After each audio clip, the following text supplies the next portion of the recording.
కరీంనగర్ జిల్లా Jammikunta current office fuse of కాలనీలో ప్రముఖ స్వాతంత్ర సమరయోధుడు భారత మాజీ ఉప ప్రధాని డాక్టర్ బాబు జగజ్జీవన్ రావు 119వ జయంతిని ఉద్యోగులు ఫోటోకు పూలమాల వేసి ఘనంగా జరుపుకున్నారు. భారతదేశ తొలి దళిత ఉప ప్రధాని ప్రముఖ స్వాతంత్ర సమరయోధుడు మరొకసారి బాబు జగజ్జీవన్ రామ్ సేవలు స్మరించుకున్నారు. కార్యక్రమంలో గులి రవీందర్, సాంబయ్య, మహేష్, రవి, గంగారపు రాజయ్య, వి మద్దూర్, శ్రీనివాస్, నేరెల్ల, పవన్ కుమార్, బిల్ కలెక్టర్ ఆశా, శ్రీపతి రమేష్, వాసాల, రామచందర్, గుత్తి సంపత్ పాల్గొన్నారు.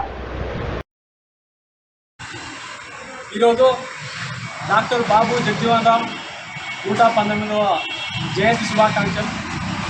ప్రముఖ స్వాతంత్ర సమరయోధుడు బాబు జగజ్జీవన్ రామ్ తర్వాత అతి చిన్న వయసులోనే నెహ్రూ క్యాబినెట్లో 21 సంవత్సరాలకే కేంద్ర మంత్రి పదవిని అనుభవించినాడు.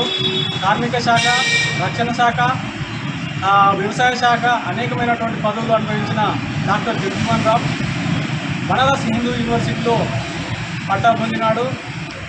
తదుపరి అనేకమైనటువంటి కార్యక్రమాలలో డాక్టర్ బాబు జగజ్జీవన్ రామ్ ఇంటర్నేషనల్ లేబర్ ఆర్గనైజేషన్లో కూడా తను పనిచేసినాడు. 50 ఏళ్ల రాజకీయ ప్రస్థానం డాక్టర్ బాబు జగజ్జీవన్ రామ్ ఓటమి ఎరగని నేత.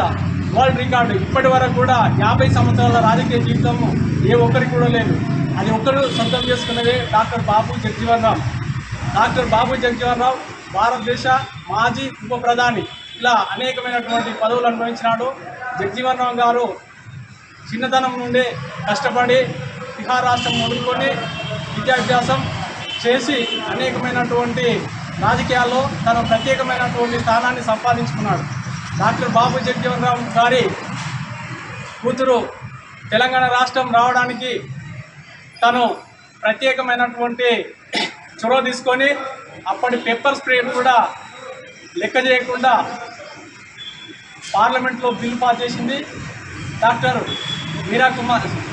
జగజ్జీవన్ రామ్ గారి కూతురు స్పీకర్ మీరా కుమారి గారు ఈ తెలంగాణ రాష్ట్రానికి బాబు జగజ్జీవన్ రామ్కు తన కూతురుకు ఎంతో రుణపడి ఉన్నాం. డాక్టర్ బాబు జగజ్జీవన్ గారి మార్గంలో మనం అందరం నడవాలి. ఒక స్కౌట్ ఫౌండర్గా కూడా తను స్కౌట్ దేశవ్యాప్తంగా ఈరోజు స్కౌట్ విస్తరించిందంటే డాక్టర్ బాబు జగజ్జీవన్ రామ్ చల్వ ఫౌండర్ తను. కాబట్టి మరొకసారి డాక్టర్ బాబు జగజ్జీవన్ రామ్ మాజీ ఉప ప్రధాని 119వ జయంతి శుభాకాంక్షలు.